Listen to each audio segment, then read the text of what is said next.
Wapres tekankan pentingnya kelola bonus demografi.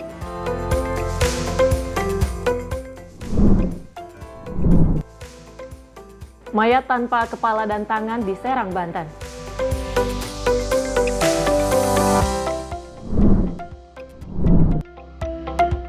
Dua dokter terlibat kasus seksual.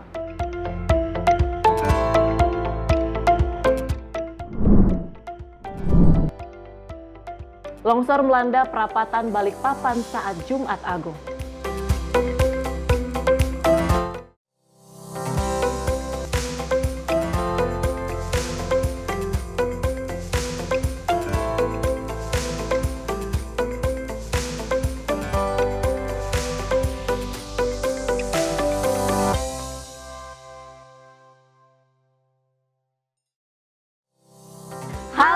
Selamat pagi pemirsa Simpo TV, selamat Hari Kartini. Wow, pagi hari ini menyambut Hari Kartini yang sangat luar biasa, yang pastinya selalu disuarakan dan juga dirayakan pada tanggal 21 April 2025, di mana kalau kita ketahui perjuangan dari seorang Kartini untuk menyuarakan sebuah hak-hak dari keadilan ataupun hak dari seorang perempuan yang ingin mengenyam pendidikan hingga ke negeri Cina.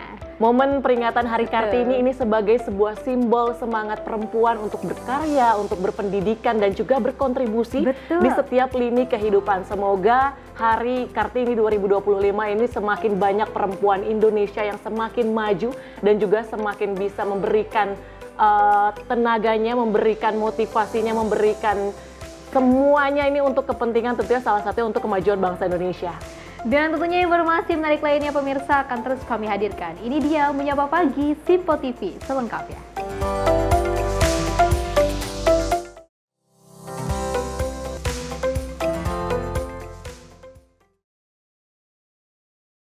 Ya pemirsa, kita awali dengan berita utama. Wakil Presiden Republik Indonesia Gibran Raka menekankan pentingnya peran generasi muda untuk mengelola bonus demografi demi masa depan bangsa.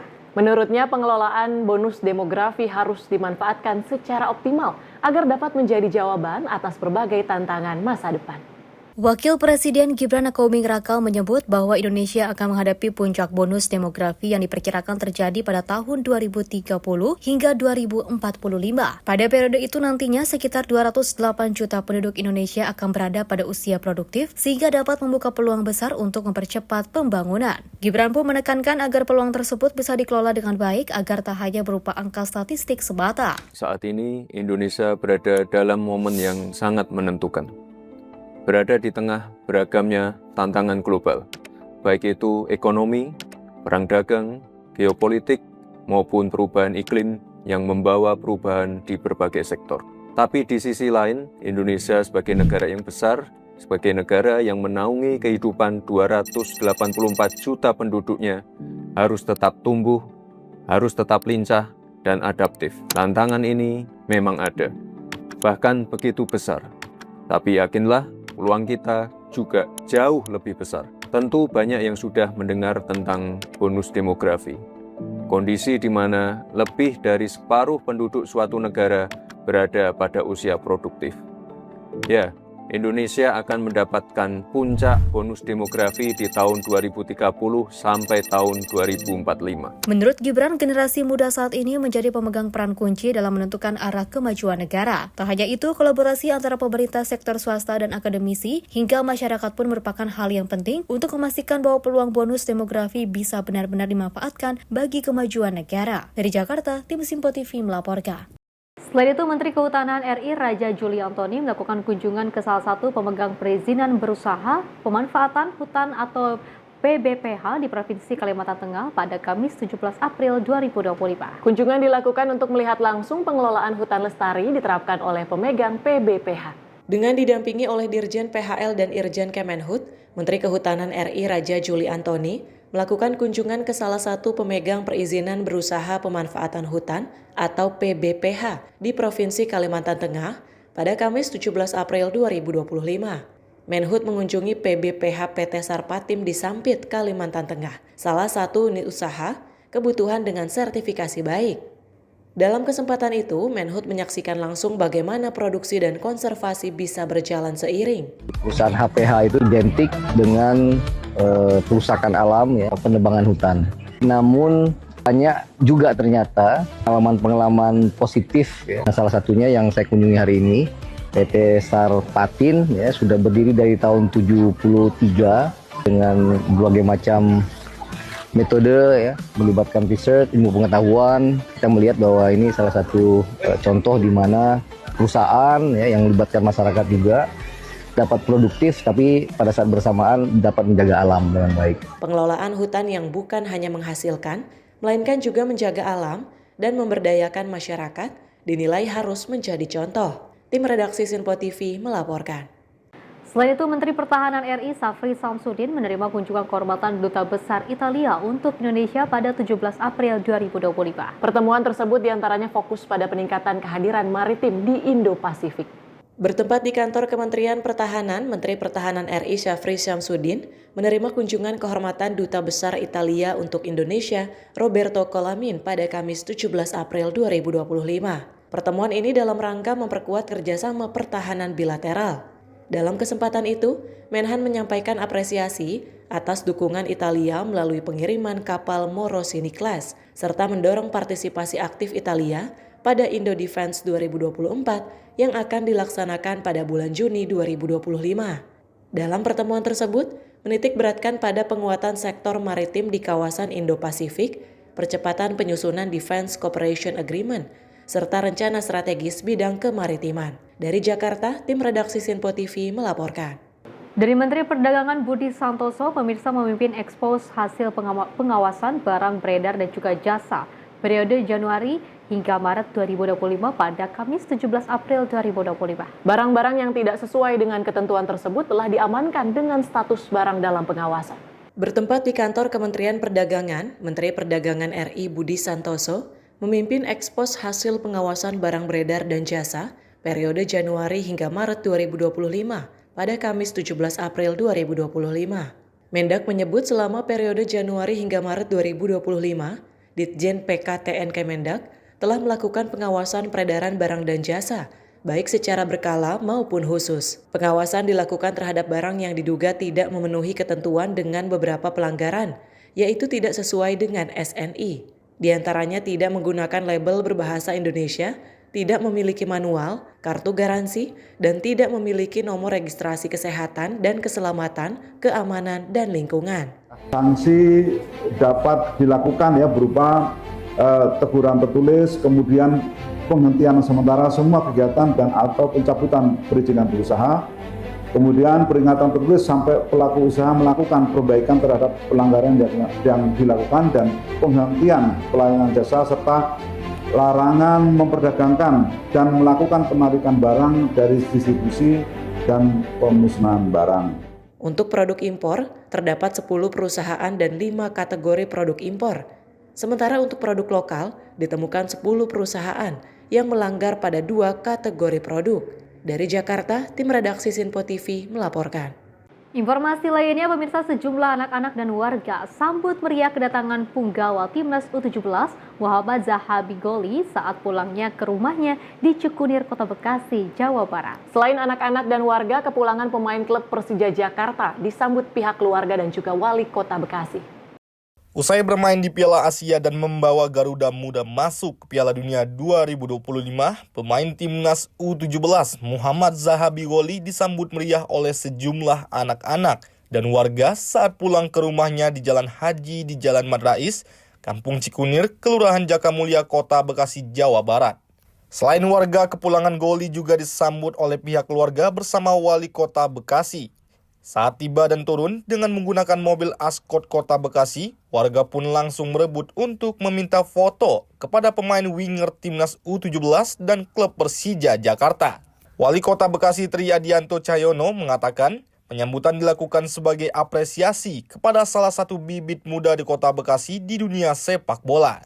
Wali Kota berharap prestasi dari bibit terus bermunculan dan bisa membawa harum nama Kota Bekasi dan Indonesia ke tingkat yang lebih tinggi.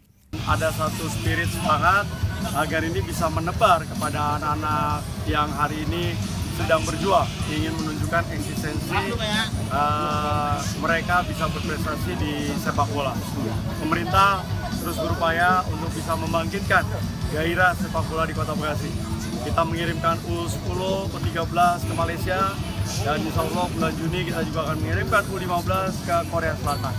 Harapan besar bahwa kita memiliki talenta-talenta, bibit-bibit unggul yang kemudian mereka kita yakini bisa berprestasi lebih tinggi lagi, lebih jauh lagi. Ya tentu dilakukan tidak saja di bidang sepak bola.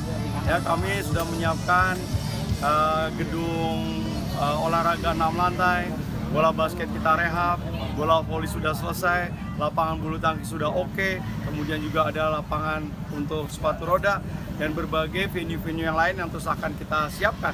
Karena kita yakini betul masa depan Indonesia, masa depan Bekasi sangat ditentukan oleh anak-anak muda. Anak-anak muda yang sehat, anak-anak muda yang berprestasi tentu akan dapat membanggakan. Dan ini menjadi salah satu solusi bagaimana mereka bisa terus berinteraksi secara real, bertatap muka kepada, dan tentu harapannya adalah membawa nama besar Bekasi dan juga Indonesia. Ya tentu jangan pernah untuk puas diri, jangan terlena, karena dimana pada saat goli malas untuk berlatih, orang yang di luar sana hari ini sedang berjuang.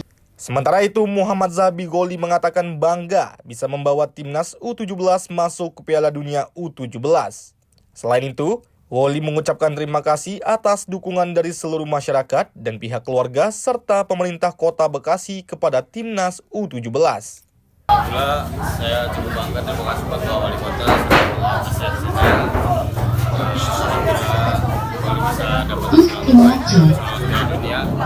Selalu motor kecil Goli, selalu support Goli dan timnas U17 semoga bisa lolos di Piala Dunia. Saya sangat bangga juga, sangat happy juga bisa mencetak gol, 1 gol 1 assist. Ini juga mau jadi pelajaran juga, jangan cepat kuat dan tetap rendah hati. Kedepannya lebih konsisten lagi dan bisa menjadi calon menjadi top. Kalau buat dari Kuskova sendiri tuh dia nggak suka kalau pemain orang suka main-main, suka dribbling terus malas defense. Pokoknya ya kerja main dengan kerja buat tim bukan buat individu, kata begitu juga. Terus pokoknya jangan lepas mental, sama dia juga nggak ngebolehin kita buat main sekarang sih kalau main Piala Dunia kan November, paling tesnya nanti bulan Juli. Cuman itu kayak on off cuma 3 minggu. Sebelumnya diketahui timnas U17 terhenti langkahnya di babak perempat final Piala Asia U17 2025 setelah mengalami kekalahan 0-6 saat melawan Korea Utara. Namun, timnas U17 di fase grup meraih poin sempurna setelah menang melawan Korsel, Yaman, dan Afghanistan sehingga berhasil lolos ke Piala Dunia U17 2025 mendatang. Dari Bekasi, tim kontributor Sinpo TV melaporkan.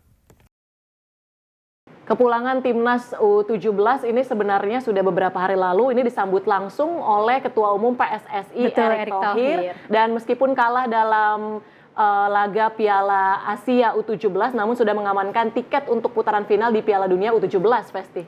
Oke, tentunya kalau kita ketahui memang Indonesia ini ataupun di Piala U17 Asia tidak memungkiri juga ini namanya juga kekalahan, namanya juga kompetisi, ada yang kalah, ada yang menang, seperti itu, ada yang pulang, ada yang melanjutkan seperti itu ya. Tapi kalau kita ketahui kekalahan adalah kemenangan yang tertunda. Maka dari itu kita harus tetap semangat, tetap kompak, apalagi ini kekalahan ini tidak hanya berakhir di sini saja, tapi pertandingan akan banyak sekali pertandingan nantinya juga akan disaksikan oleh masyarakat Indonesia dan juga seluruh dunia, dan kita sama-sama akan bertanding di timnas U17 Piala Dunia nantinya. Dan mudah-mudahan di Piala Dunia ini kita bisa mengharumkan nama bangsa dan juga negara. Tetap semangat kepada para pemain timnas Indonesia. Pemirsa, informasi menarik lainnya akan terus kami hadirkan usai jeda berikut ini.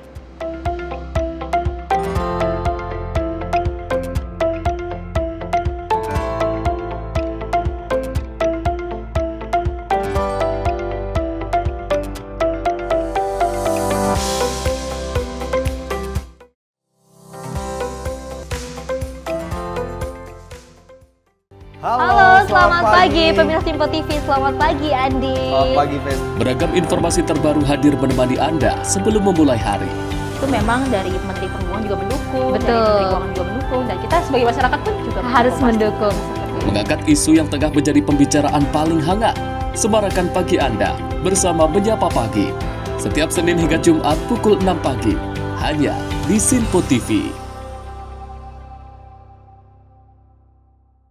Halo pemirsa, kami kembali hadir dengan sejumlah informasi yang kami himpun dari berbagai penjuru dunia. Rangkaian informasi yang membuat akhir pekan Anda begitu bermakna. Sebuah kelompok di Afrika Selatan memberikan layanan pertunjukan film dengan tenaga surya. Berita yang menjadi sorotan media dari dalam dan luar negeri.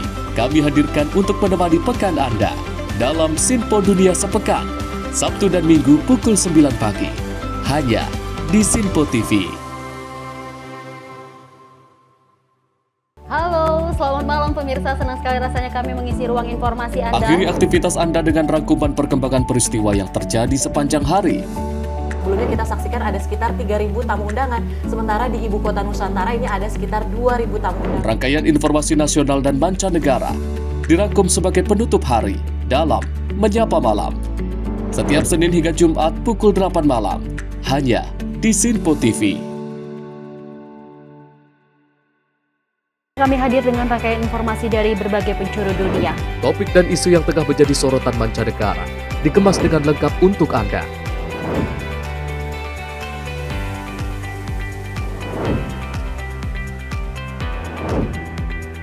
Peristiwa penting yang terjadi dari berbagai belahan dunia ini hadir dalam Sinpo Dunia setiap Senin hingga Jumat pukul 7:30 malam hanya di Sinpo TV.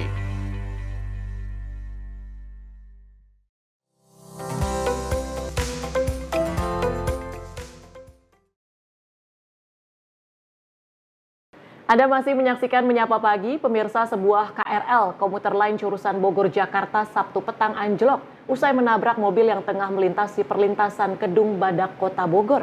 Tidak ada korban jiwa dalam peristiwa ini karena pengemudi kendaraan langsung keluar untuk menyelamatkan diri. Inilah rekaman video detik-detik saat KRL komuter lain jurusan Jakarta menuju Bogor menabrak sebuah mobil di pintu perlintasan Kedung Badak Kota Bogor Sabtu sore. Meski sudah diperingati warga, laju KRL pun tak bisa dihentikan hingga menyeret mobil tersebut sekitar 15 meter dari lokasi awal. Kecelakaan ini terjadi setelah mobil tersebut hendak melintas dari arah Kedung Badak menuju Warung Jambu. Namun karena diduga mobil terlalu pendek dan tersangkut rel, tabrakan ini pun tak terelakkan. Warga pun sempat berupaya mendorong mobil tersebut, namun tidak membuahkan hasil. Mobil naik, posisi udah naik tuh. Ngangkut, ceper, otomatis udah diangkat bareng-bareng sama warga, cuman nggak ketolong. Iya, posisi keburu kereta duluan datang, kehantem. Jam 17 ya, setengah 6 lewat lah ya, saya posisi hujan, terus ya naik kondisinya lagi udah normal, langsung naik suruh ke atas. Gue pas di atas, tiba-tiba mobil saya nyangkut, terus dibantu sama beberapa orang dulu sebelumnya buat diangkat, terus nggak lama nggak berhasil juga. Saya coba buat gas lagi buat ditaikin mundur, tapi nggak bisa juga. Akhirnya ada satu warga yang ikut pakai balok gitu kan ya. Nah pas sekitar 10 menitan lah itu ya, balok datang, nggak lama bunyi kereta langsung, terus baru petugas keluar tuh yang dari pos. Tetap nggak bisa juga itu ya, Pak? Tetap nggak bisa juga, karena kita udah ngasih sinyal buat kereta berhenti, mungkin nggak bisa juga, udah langsung. Akibatnya kereta tersebut anjlok setelah roda depannya keluar dari rel perlintasan. Tidak ada korban jiwa dalam kecelakaan ini karena pengemudi mobil lalu keluar menyelamatkan diri. Dari Kota Bogor, tim kontributor melaporkan. Peristiwa lainnya pemirsa, warga digegerkan dengan penemuan jenazah perempuan tanpa kepala yang diduga korban mutilasi ditemukan membusuk di Kabupaten Serang, Banten. Kondisi mayat saat ditemukan sudah dalam keadaan membau dan mengalami pembusukan. Potongan tubuh yang hilang meliputi kepala, tangan, dan juga kaki. Video amatir memperlihatkan penemuan mayat yang diduga dimutilasi menggegerkan warga Kabupaten Serang, Banten. Mayat yang diketahui tanpa kepala, kaki, dan tangan itu ditemukan warga di Gunung Sari, Kampung Ciberuk, Kecamatan Gunung Sari, Serang, Banten. Saat mendapatkan laporan warga, pihak kepolisian langsung mengevakuasi jenazah ke tempat kejadian perkara untuk menemukan potongan tubuh korban yang belum ditemukan. Saksi mata mengaku mendapati bau menyengat dari tumpukan daun di dalam hutan saat sedang mencari rumput. Saat diperiksa ternyata ada sesosok mayat tanpa kepala. Tim penyidik dari Polsek Pabuaran dan Polresta Serang Kota saat ini masih melakukan identifikasi dan pencarian data orang hilang di sekitar lokasi kejadian. Jenazah korban saat ini telah dibawa ke Rumah Sakit Bayangkara di Kota Serang untuk diautopsi. Ya, kemarin memang ditemukan ada informasi dari masyarakat, ya kita tidak bisa sebutkan identitas masyarakatnya siapa. Namun memang dapat informasi dari masyarakat. Dengan informasi tersebut kita datang ke TKP bersama-sama dengan tim Inavis maupun dari tim forensik dari Rumah Sakit Bayangkara. Saat itu masyarakat menemukan jenazah itu sedang beres-beres kebun atau sedang ngapain? Memang kalau informasi di masyarakat, memang lokasi ini jauh dari pemukiman masyarakat. Memang lokasi ini jarang dijamah oleh masyarakat. Namun pada saat itu, pada saat ada masyarakat yang hendak mencari rumput untuk ternak hewannya, pada saat itu di lokasi tersebut menemukan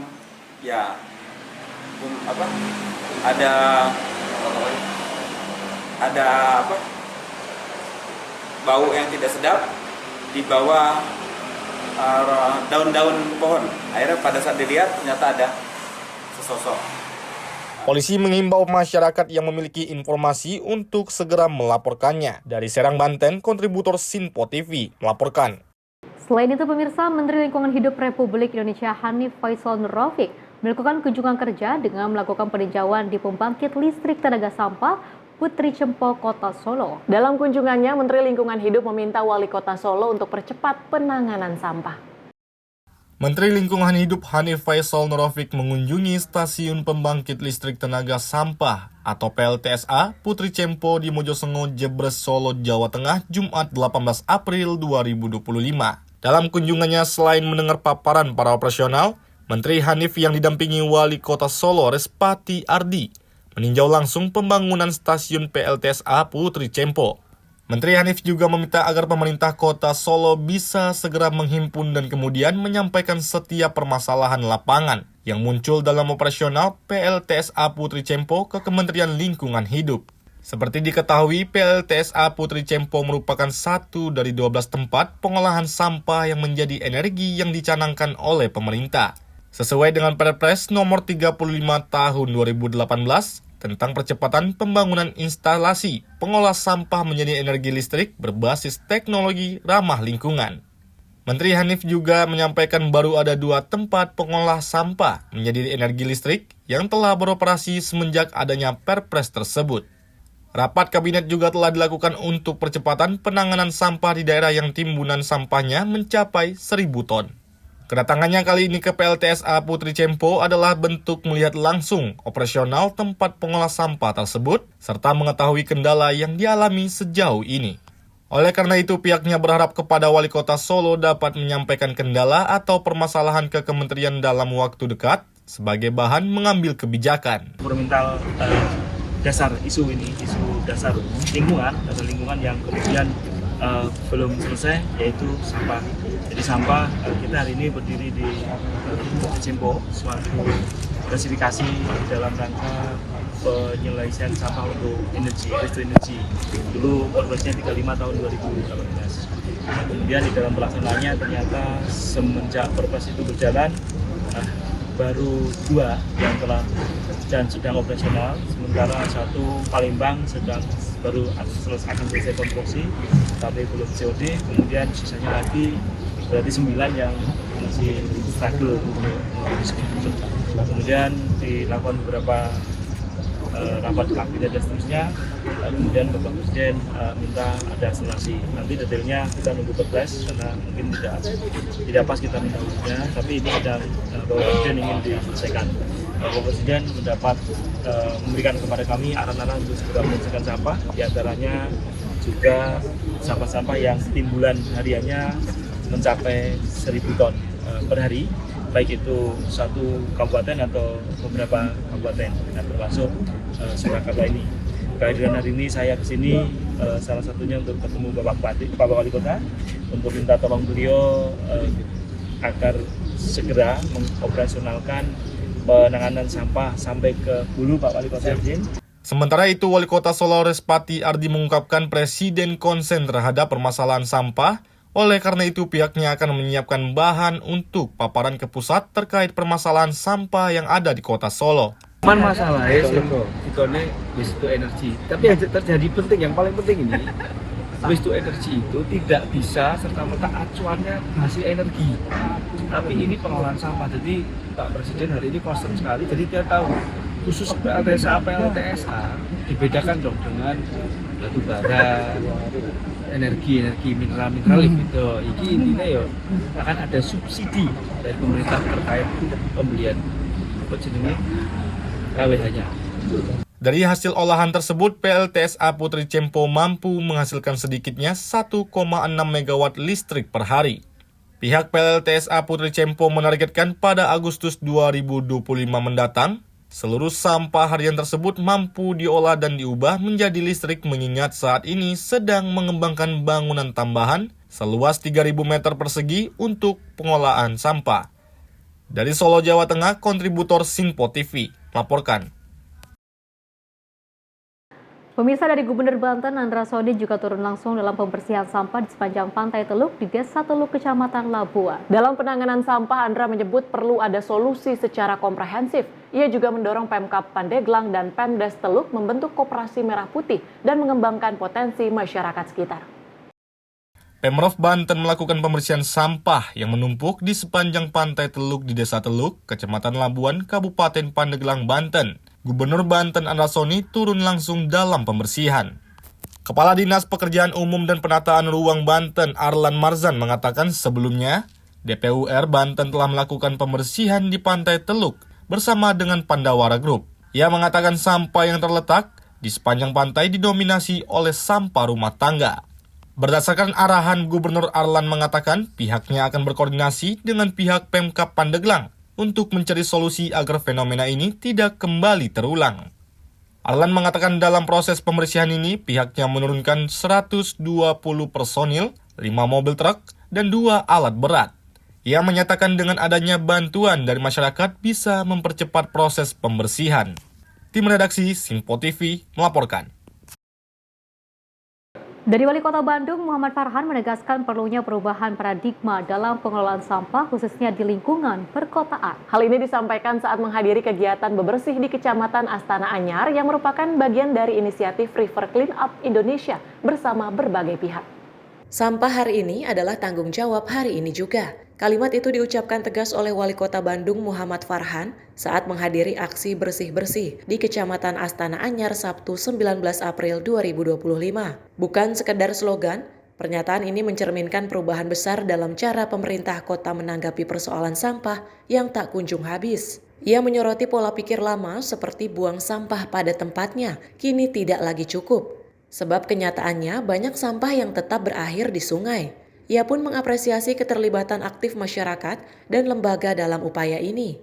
Farhan juga mengungkapkan target jangka menengah yang tengah diupayakan oleh pemerintah Kota Bandung, yakni mendorong 7 kelurahan di Astana Anyar untuk mandiri mengelola sampah di wilayahnya masing-masing. Di Kota Bandung, kegiatan River Clean Up diadakan setiap bulan, menyasar area sungai dan permukiman. Teknologi ini ditujukan untuk mendukung tanggap bencana serta pemetaan kondisi sungai secara real time. Tim redaksi Sinpo TV melaporkan. Seperti diketahui beberapa bulan yang lalu kita mengalami kondisi yang sangat memprihatinkan di mana banjir dan juga longsor ini terus membanjiri di kawasan Jabodetabek, di Jawa Barat seperti itu. Dan kita ketahui salah satu faktor utama terjadinya ada banjir adalah sampah yang menumpuk di mana-mana. Oleh karena itu di berbagai wilayah, baik itu dari Banten ada Andra Sodi dan juga Wali Kota Bandung yaitu Muhammad Farhan juga melakukan beberapa penanganan untuk membersihkan sampah, karena kita ketahui paradigma yang dikatakan oleh Wali Kota Bandung yaitu Muhammad Farhan, sampah harus bersih hari ini dan harus selesai hari ini. Dan dipastikan hal ini juga bisa menjadikan sebuah pembelajaran untuk kita semua agar kita mencintai lingkungan. Ya, sampah hari ini menjadi tanggung jawab kita bersama. Betul. Hari ini tentu kegiatan bersih-bersih ini sebagai salah satu cara untuk bisa menangani sampah yang ada mungkin di beberapa lingkungan ataupun wilayah kita. Namun salah satu yang perlu ditekankan adalah bagaimana membangun paradigma ataupun kesadaran dari masyarakat dan tentunya seluruh pihak terkait agar persoalan sampah, pengelolaan sampah ini bisa berjalan dengan baik dan menjadi solusi tentunya agar bencana seperti banjir dan lainnya yang disebabkan oleh sampah ini tidak kembali terulang. Dan pemirsa, kita akan kembali usai jeda dengan sejumlah informasi menarik lainnya. Tetaplah bersama kami di Menyapa Pagi.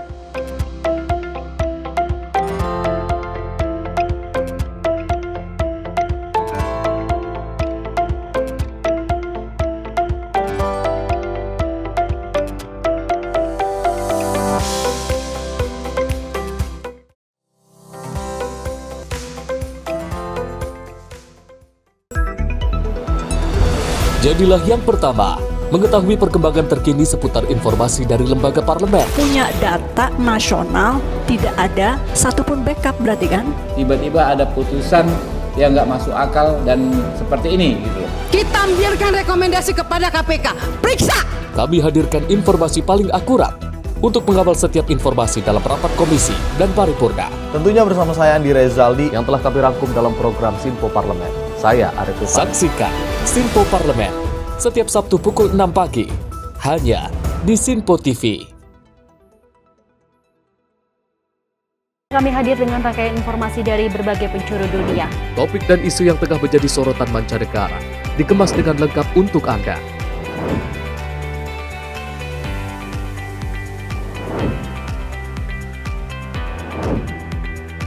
Peristiwa penting yang terjadi dari berbagai belahan dunia ini hadir dalam Sinpo Dunia setiap Senin hingga Jumat pukul 7:30 malam hanya di Sinpo TV. Pemirsa, Sinpo TV kembali hadir menemani Anda dengan berbagai informasi yang telah kami rangkum dalam sepekan. Sajian lengkap informasi sepekan kami hadirkan untuk Anda. Badan Legislasi DPR menemui masa unjuk rasa di depan gedung DPR RI Senayan, Jakarta. Menemani akhir pekan Anda bersama keluarga dengan rangkuman berita menyeluruh dalam Sinpo Sepekan setiap minggu pukul 6 pagi hanya di Sinpo TV. Halo pemirsa, kami kembali hadir dengan sejumlah informasi yang kami himpun dari berbagai penjuru dunia. Rangkaian informasi yang membuat akhir pekan Anda begitu bermakna. Sebuah kelompok di Afrika Selatan memberikan layanan pertunjukan film dengan tenaga surya. Berita yang menjadi sorotan media dari dalam dan luar negeri kami hadirkan untuk menemani pekan Anda dalam Sinpo Dunia Sepekan, Sabtu dan Minggu pukul 9 pagi hanya di Sinpo TV.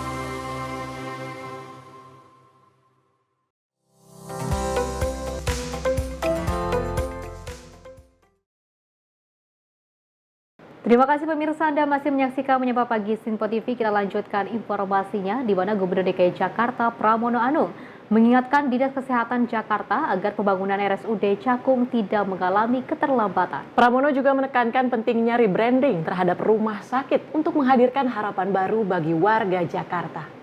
Gubernur DKI Jakarta Pramono Anung menargetkan Rumah Sakit Umum Daerah atau RSUD Cakung Jakarta Timur bisa mulai beroperasi pada akhir tahun 2026.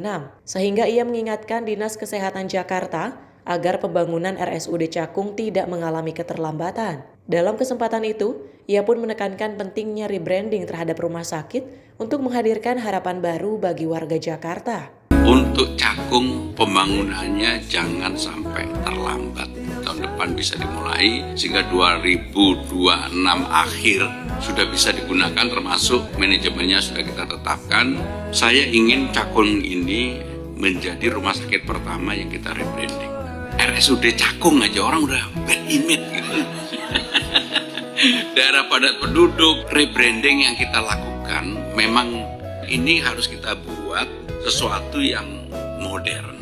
Kalau bisa segera diusulkan Bu Ani nama untuk Cakung. Pramono menyoroti persepsi negatif yang selama ini melekat pada rumah sakit tersebut karena letaknya di kawasan padat penduduk. Oleh karenanya ia mendorong Dinkes DKI Jakarta agar merubah citra RSUD Cakung menjadi rumah sakit dengan keunggulan khusus yang bisa menjadi kebanggaan warga. Dari Jakarta, tim redaksi Sinpo TV melaporkan. Sementara itu pemirsa, Wali Kota Bandung Muhammad Farhan membuka kompetisi U15 PSSI Kota Bandung Piala Persib tahun 2025 di lapang Persib Jalan Ahmad Yani pada Sabtu 19 April 2025. Farhan mengungkapkan kompetisi kelompok usia berjenjang maupun melahirkan atlet yang profesional. Wali Kota Bandung Muhammad Farhan membuka kompetisi U15 PSSI Kota Bandung Piala Persib tahun 2025 di lapang Persib Jalan Ahmad Yani pada Sabtu 19 April 2025. Ia mengatakan kelompok usia berjenjang sebuah habit yang diterapkan bagi para peserta, bahwa dalam berkompetisi itu selalu ada tingkatan. Hal ini sebagai bukti, PSSI Kota Bandung selektif dalam menjalankan program serta mencari bakat. Para pemain Persib tidak sampai 100% datang dari Kota Bandung. Banyak juga datang dari berbagai macam kota di seluruh Jawa Barat. 27 kota kabupaten beserta asosiasi kota dan asosiasi kabupatennya harus dipersatukan lewat asosiasi provinsi Jawa Barat yang solid. Dan dari Kota Bandung, asosiasi provinsi Jawa Barat akan menggalang mencari pemain-pemain terbaik untuk Persib dari seluruh Jawa Barat. Ia meyakini pembinaan usaha muda menjadi hal penting. Pasalnya ketika Persib tahun 1982 hingga 1995 melahirkan banyak pemain yang bertalenta. Hal itu Farhan tegaskan karena pembinaan yang luar biasa. Hasilnya, lanjut Farhan, saat ini Persib berhasil membuat diklat yang melahirkan pemain-pemain terbaik. Atas hal itu, Farhan mendukung kegiatan tersebut sebagai wadah untuk melahirkan bakat sekaligus mencari bibit pemain bertalenta. Tim redaksi Sinpo TV melaporkan. Pemirsa, destinasi Taman Marga Satwa Ragunan, Jakarta terjadi peningkatan jumlah pengunjung pada momen libur Paskah. Kepala Humas Taman Marga Satwa Ragunan Wahyudi Bambang mengatakan peningkatan jumlah pengunjung sudah mencapai sekitar 19.000 hingga 20.000 pengunjung sejak Jumat pagi. Taman Marga Satwa Ragunan masih menjadi destinasi wisata favorit keluarga untuk menghabiskan waktu luang di momen libur panjang. Peningkatan jumlah pengunjung pun diprediksi akan mencapai hingga 20.000 pengunjung per hari selama libur panjang Paskah. Biasanya normalnya cuma kisaran 3.000 sampai 5.000 aja, tapi untuk saat ini sudah sampai 19.000, bahkan sebentar lagi juga akan mencapai 20.000 ya. Ini masih belum berakhir karena jam operasional kami akan sampai pukul 16.00 atau jam 4 sore. Dan untuk kemungkinan besok dan hari Minggu masih akan tetap tinggi di atas normal. Untuk jadwal di Ragunan sendiri, ini jam operasionalnya dari jam berapa sampai jam berapa aja sih? Kita buka dari jam 6 pagi, kemudian close atau tutup jam 16.00 atau jam 4 sore. Ya. Untuk peningkatan jumlah pengunjungnya ini lebih di pagi hari, siang atau sore? Kalau pantauan kami tadi mulai dari jam 9 ya, 9 pagi sudah mulai terjadi cukup banyak, namun mulai berkurang ketika di jam 12 siang ya. Dari jam 12 siang sudah mulai landai, kemudian saat ini sudah mulai stabil gitu.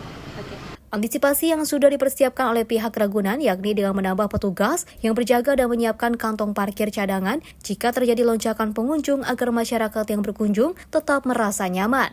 Dari Jakarta, Sri Dewi Andayani, Ahmad Rona, Sinpo TV melaporkan. Informasi lainnya, pemirsa, Gubernur Banten Andra Soni menginstruksikan kepada DPP UPR Provinsi Banten untuk segera melakukan langkah penanganan dampak longsoran di badan Sungai Cigondang yang berada di Desa Purwaraja. Andra Soni menyampaikan setidaknya longsoran tersebut terjadi sepanjang 50 meter di Sungai Cigondang.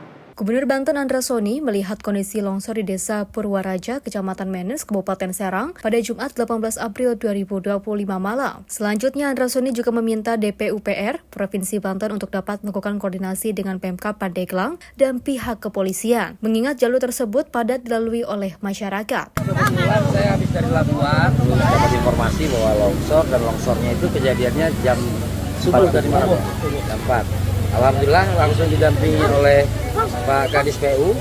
Tadi sudah dianalisa sedikit ya, tapi detailnya besok. Dan besok bersama-sama dengan masyarakat, tadi dihitung sekitar 50 meter. Dan saya minta kepada kawan-kawan di sini untuk koordinasi sama kepolisian agar untuk sementara ditutup dulu. Karena besok ini kan jalur ramai ya, jalur wisata ya, ditutup dulu aja, ditutup. Karena kalau sampai patah, ya, efeknya panjang nanti. Sementara Kepala DPUPR Provinsi Banten Arlan Marzan menyampaikan, dalam penanganan dampak longsoran di badan Sungai Cikondong yang berada di Desa Purwaraja, pihaknya akan segera melakukan pemasangan bronjong. Namun Arlan menyampaikan terdapat tantangan yang akan dihadapi dalam upaya penanganan longsor tersebut, diantaranya pembersihan material longsoran, lantaran terdapat sejumlah titik tembok penahanan tanah yang rusak. Tim redaksi Simpo TV melaporkan. Selain itu, Konsil Kesehatan Indonesia mencabut dan juga menonaktifkan surat tanda registrasi 2 dokter di Jawa Barat yang terlibat kasus dugaan pemerkosaan dan juga pelecehan seksual. Dokter residen anestesi Priguna Anugrah Pratama dicabut STR-nya setelah ditetapkan sebagai tersangka. Sementara dokter kandungan Muhammad Syafril Firdaus dinonaktifkan sementara. Konsil Kesehatan Indonesia menjatuhkan sanksi kepada 2 dokter yang terlibat kasus seksual terhadap pasien di Bandung dan Garut, Jawa Barat. Dalam konferensi pers Kamis petang, Ketua Konsil Kesehatan Indonesia, Arianti Anaya, mengungkapkan STR milik Priguna Anugrah Pratama dicabut secara permanen. Priguna adalah dokter residen di RS Hasan Sadikin Bandung yang ditetapkan sebagai tersangka kasus pemerkosaan. Pencabutan STR terkait langsung dengan status hukumnya yang telah masuk ke ranah pidana. Untuk kasus berbeda, Konsil juga menonaktifkan sementara STR Dr. Muhammad Syafril Firdaus terduga melakukan pelecehan seksual terhadap pasien di klinik swasta Garut. Penonaktifan STR bersifat sementara sambil menunggu hasil penyelidikan. Akibat pencabutan dan penonaktifan STR, surat izin praktik keduanya dinyatakan tidak berlaku lagi. Nah, kami sudah mendapatkan laporan secara resmi, baik dari Vaskesnya, yang kemudian disertai juga dengan kepolisian, surat dari kepolisian, status status residen ini. Maka tentu kita harus bergerak cepat. Kami sudah mencabut STR dari yang bersangkutan, ya. Dan kami sudah berkoordinasi dengan Dinas Kesehatan di Jawa Barat, ya, baik itu di provinsinya, kabupaten kotanya, PTSP-nya, untuk mencabut semua SIP dari dokter tersebut. Sehingga untuk melakukan perlindungan kepada masyarakat, maka STR yang bersangkutan, dokter yang bersangkutan sudah kami nonaktifkan untuk sementara sampai menunggu dari penegak hukum. Nantinya akan kita lanjutkan ke tahap selanjutnya. Tentu ini kami masih menunggu, ya. Mudah-mudahan ini adalah kasus yang terakhir gitu, ya. Tidak muncul kasus-kasus lain. Kasus Priguna terungkap usai diduga memperkosa keluarga pasien dengan modus suntik bius dan membawa korban ke ruangan sepi di rumah sakit. Sementara Syafril diketahui melakukan pelecehan dalam pemeriksaan USG di Garut dan akhirnya terbongkar berkat CCTV. 2 kasus ini sempat viral di media sosial dan memicu keprihatinan publik akan keamanan pasien di lingkungan fasilitas kesehatan. Dari Jakarta, tim kontributor Simpo TV melaporkan.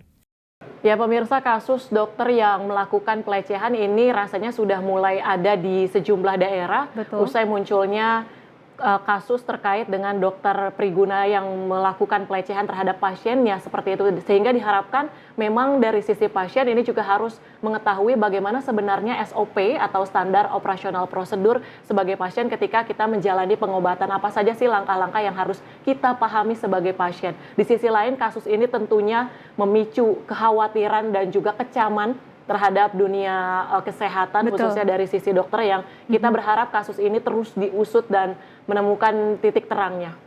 Oke, dan seperti diketahui ya Tiara dan juga pemirsa, terkait dengan dunia kedokteran ini sedang tidak baik-baik saja, dan diketahui banyak sekali kasus terjadinya pelecehan seksual, baik itu di dunia kerja maupun di dunia kedokteran dan pendidikan lainnya.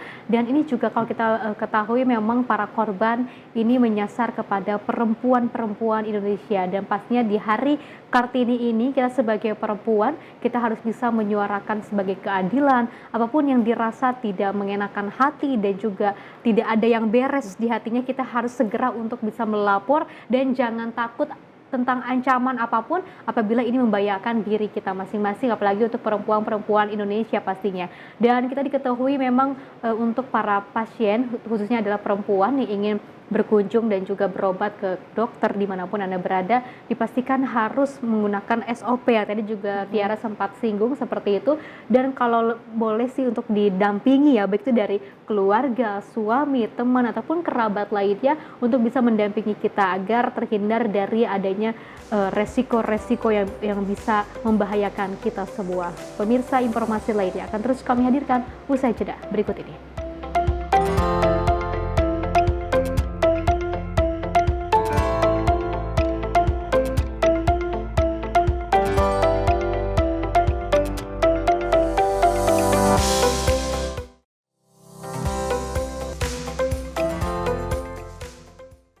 Halo, selamat pagi pemirsa Simpo TV. Selamat pagi Andi. Selamat pagi, Fen. Beragam informasi terbaru hadir menemani Anda sebelum memulai hari. Itu memang dari Menteri Perhubungan juga mendukung, dari Menteri Keuangan juga mendukung, dan kita sebagai masyarakat pun juga harus mendukung. Mengangkat isu yang tengah menjadi pembicaraan paling hangat. Semarakan pagi Anda bersama Menyapa Pagi. Setiap Senin hingga Jumat pukul 6 pagi. Hanya di Simpo TV. Halo pemirsa, kami kembali hadir dengan sejumlah informasi yang kami himpun dari berbagai penjuru dunia. Rangkaian informasi yang membuat akhir pekan Anda begitu bermakna. Sebuah kelompok di Afrika Selatan memberikan layanan pertunjukan film dengan tenaga surya. Berita yang menjadi sorotan media dari dalam dan luar negeri. Kami hadirkan untuk menemani pekan Anda dalam Simpo Dunia Sepekan, Sabtu dan Minggu pukul 9 pagi. Hanya di Simpo TV. Halo, selamat malam pemirsa. Senang sekali rasanya kami mengisi ruang informasi Anda. Akhiri aktivitas Anda dengan rangkuman perkembangan peristiwa yang terjadi sepanjang hari. Sebelumnya kita saksikan ada sekitar 3.000 tamu undangan, sementara di Ibu Kota Nusantara ini ada sekitar 2.000 tamu undangan. Rangkaian informasi nasional dan mancanegara dirangkum sebagai penutup hari dalam Menyapa Malam. Setiap Senin hingga Jumat pukul 8 malam, hanya di Simpo TV. Kami hadir dengan rangkaian informasi dari berbagai penjuru dunia. Topik dan isu yang tengah menjadi sorotan mancanegara dikemas dengan lengkap untuk Anda.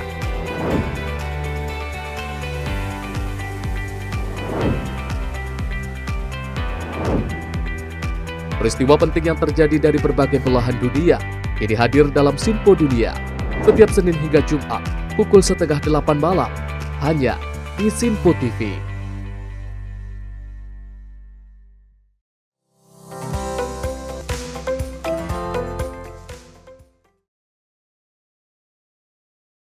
Terima kasih pemirsa, Anda masih menyaksikan Menyapa Pagi. Informasi kami lanjutkan. Pemirsa, tinggi kebutuhan akan jembatan penghubung antar kecamatan yang digunakan warga saat melintasi aliran Sungai Cihideng di wilayah Desa Petir, Kecamatan Dramaga, dan Desa Cihideng, Udik, Kecamatan Ciampea, Bogor. Dan pada Jumat sore, Wakil Bupati Bogor meninjau langsung pembuatan jembatan sementara sebelum dibangun permanen.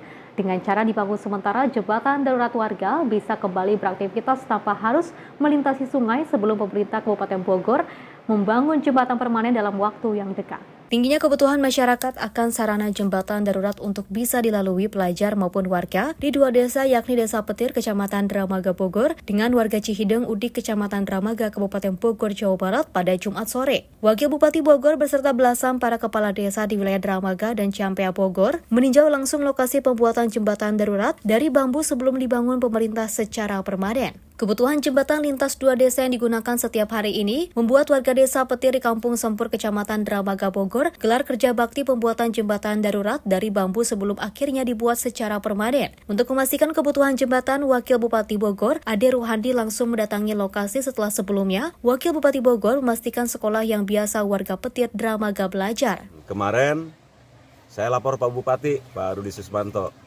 Hari ini saya izin mau melihat kondisi di lapangan, dan insya Allah setelah saya melihat didampingi masyarakat juga gotong royong untuk membuat jembatan sementara dari bambu, tapi tentu juga karena jembatan dari bambu harus diantisipasi, perlu kehati-hatian, takut nanti banjir, karena yang namanya jembatan dari bambu belum tentu juga kualitas ketahanannya itu kuat.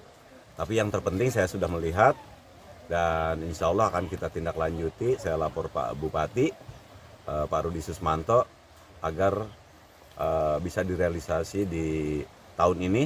Jembatan darurat yang dibuat warga sementara dilakukan karena khawatir di musim hujan kali ini, warga tidak bisa melintas hingga akhirnya untuk sementara, warga dipantau langsung Wakil Bupati Bogor membuat jembatan darurat sebelum dibuatnya jembatan permanen dalam waktu dekat. Pertemuan warga beserta para kepala desa, TNI, polisi hingga Wakil Bupati Bogor ini dilakukan agar semua unsur saling bergotong royong tanpa ada jarak. Dari Kabupaten Bogor, tim kontributor melaporkan. Selain itu, tokoh masyarakat Papua OCPTG melihat polemik ijazah Jokowi sudah selesai. Tokoh masyarakat Papua pun mengucapkan terima kasih kepada Jokowi karena sudah membangun Papua dan memperhatikan masyarakat Papua. Polemik keaslian ijazah Jokowi berlanjut dan masih menuai kontroversi di berbagai kalangan masyarakat hingga sekarang. Tokoh masyarakat yang juga pengusaha, Osea PTG menilai persoalan tersebut telah selesai. Osea melihat hal tersebut turut prihatin dikarenakan Jokowi saat mulai mencalonkan diri menjadi wali kota hingga calon presiden tidak ada yang menggembar-gemborkan keaslian Jokowi. Ia ingin masyarakat menyetop polemik ijazah Jokowi. Osea menambahkan seharusnya masyarakat dapat melihat secara objektif di mana Presiden ke-7 Jokowi telah memberikan baktinya kepada masyarakat Indonesia. Terlebih banyak hal yang telah dikerjakan Jokowi saat membangun Papua selama 10 tahun. Lebih lanjut, Osea ingin masyarakat Indonesia dapat memperjuangkan keseimbangan pembangunan di Indonesia bagian barat, tengah maupun timur dapat merata. Ijazah itu jasa Pak Presiden Joko Widodo itu sudah selesai. Mau dipersoalkan dan lain-lain itu saat pencalonan wali kota di Solo atau calon gubernur DKI Jakarta atau presiden 2 periode. Nah, itu baru dipersoalkan, tidak ada masalah. Dikunjungi setiap tahun 21 kali, itu semata-mata itu. Kami peduli, karena salah satu presiden yang ikut perhatikan pembangunan Papua adalah Jokowi, kedua Gus Dur. Itu pasti dikenang di dalam hati kami orang Papua terhadap kebaikan Jokowi dan Gus Dur. Presiden lain tidak pernah datang. Kami kan pinggiran dari Indonesia. Jadi itu. Kedua, kebaikan Jokowi adalah satu, harga BBM yang beliau terapkan, dan Papua lebih murah dari Jakarta. Itu satu luar biasa. Pembangunan Papua mulai berjalan ketika Jokowi menjabat sebagai presiden. Nah, ini kami bentuk ucapan terima kasih yang kami ikut menyuarakan ini. Adapun sejauh ini UGM telah menunjukkan bukti skripsi yang dibuat Jokowi, bahkan kampus biru itu juga menerangkan lokasi kuliah kerja nyata Jokowi. Dari Jakarta, tim liputan Sinpo TV melaporkan. Gubernur DKI Jakarta Pramono Anung turut ambil bagian dalam acara silaturahmi Ride with Mas Pram yang digelar pada Sabtu 19 April 2025. Acara ini menjadi ajang silaturahmi sekaligus kegiatan olahraga bersama para pesepeda dari berbagai komunitas. Pramono tampil sporty dengan mengenakan jersey khusus bersepeda berwarna krem. Ia hadir bersama sejumlah pejabat pemerintah Provinsi DKI Jakarta, diantaranya Kepala Dinas Perhubungan Syafrin Liputo, Wali Kota Jakarta Pusat Arifin, dan Kepala Badan Pengelola Keuangan Daerah Mikael Rolandi. Tepat pukul 6 waktu Indonesia Barat, Pramono melepas sekitar 400 peserta yang berasal dari berbagai komunitas pesepeda. Dengan mengibarkan bendera hitam putih, ia melepas 4 peleton rombongan pesepeda satu persatu. Tak hanya melepas, Pramono juga ikut bersepeda bersama para peserta. Ia tergabung dalam peleton 3, ditemani oleh Presiden Komite Olimpiade Indonesia, Raja Sapta Oktohari. Pramono bersepeda bersama komunitas pesepeda dari berbagai penjuru Jakarta. Menurutnya sekitar 400 pesepeda akan terlibat dan menempuh rute sejauh lebih dari 39 km dengan titik keberangkatan dan akhir di Balai Kota Jakarta. Saya bersama Presiden Olimpiade Indonesia, Pak Okto, hari ini menyelenggarakan yang disebut dengan Silaturahmi Ride 2025. Kebetulan saya ini penggemar sepeda dan bersama komunitas sepeda dari berbagai komunitas. Kenapa ini diadakan? Karena kami tahu bahwa komunitas sepeda di Jakarta ini besar sekali. Saya memang benar-benar berkeinginan untuk menjadikan Jakarta sebagai destinasi olahraga internasional. Sebelumnya, Dinas Perhubungan Jakarta menutup sejumlah ruas Jalan Sudirman hingga Tamrin saat pelaksanaan acara Silaturah Ride 2025 pada Sabtu 19 April 2025. Kepala Dishub Jakarta Syafrin Liputo mengatakan, acara ini merupakan ajang silaturahmi Idul Fitri. Tim redaksi Sinpo TV melaporkan. Informasi lainnya, pemirsa, tanah longsor melanda Kelurahan Perapatan Kecamatan Balikpapan Kota pada Jumat 18 April 2025 sekitar pukul 3:30 waktu Indonesia Barat, tepat di perayaan Jumat Agung. Kejadian ini mengakibatkan 5 unit rumah rusak parah dan BPBD langsung memberi bantuan dan membersihkan material longsor. Peristiwa ini mengejutkan warga setempat, sehingga material longsor merusak 5 unit rumah, 3 unit rumah mengalami kerusakan berat, sementara 2 unit rumah lainnya rusak ringan. Sebanyak 5 kepala keluarga terdampak dengan 3 kakak terpaksa mengungsi ke rumah kerabat terdekat. Badan Penanggulangan Bencana Daerah Kota Balikpapan segera bertindak cepat dengan mendatangi langsung ke lokasi kejadian. Sebagai bentuk penanganan darurat, BPBD menyalurkan bantuan berupa 8 lembar terpal untuk melindungi rumah warga yang terdampak dari potensi hujan susulan. Pembersihan material longsoran juga tengah dilakukan oleh tim BPBD di lapangan. Kejadian ini menjadi pengingat penting akan perlunya kewaspadaan terhadap potensi bencana alam terutama di wilayah rawan longsor. BNPB mengimbau masyarakat yang tinggal di sekitar tebing atau lereng untuk rutin memeriksa kondisi tanah dan bangunan di sekitarnya, terutama saat musim peralihan dari hujan ke kemarau yang kerap disertai cuaca ekstrim serta angin kencang dan hujan deras. Dari Jakarta, Adelia Saptiarina, Sinpo TV melaporkan. Pemirsa, informasi tadi sekaligus mengakhiri jumpa kita. Saya Fesi Rahmadi dan saya Tiara Dianti mewakili seluruh kerabat kerja yang bertugas mengucapkan terima kasih dan sampai jumpa.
Sinpo TV, News, Sport, Entertainment.